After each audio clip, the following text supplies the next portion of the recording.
The most interesting one I've watched recently was a Lex Friedman podcast. Actually, came out a couple years ago, but it was with Michael Levin.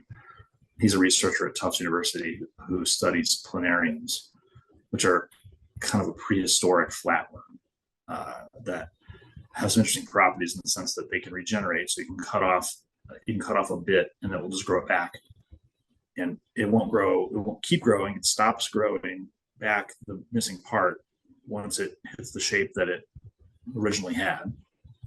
So if you're in the human context, if you're cut off your arm, it wouldn't just keep on growing arms or grow a leg where your arm was. It just grows an arm with hands and fingers and hair and skin all exactly the way it was before you lost it. So it somehow knows and remembers what it lost and how big it's supposed to be and all the things that make that missing part the missing part. And then certain species of planarians, in a very fascinating sense, reproduce by splitting in half. And so these planarians are essentially immortal. They grow back.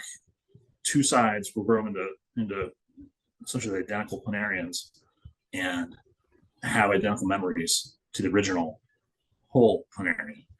And so if you just wind that back in time, we know that these things have been around for at least 400 million years.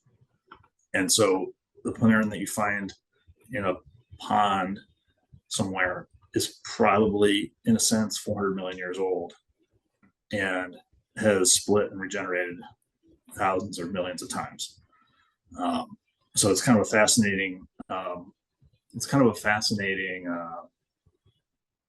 animal study when you think about regeneration of missing body parts or longevity, because these things are essentially living forever. And it's just kind of an amazing thing that, I never really heard of a planarian before watching this podcast. Maybe back in middle school, but it was not on my radar. So it's kind of amazing this kind of stuff's happening in labs around the country.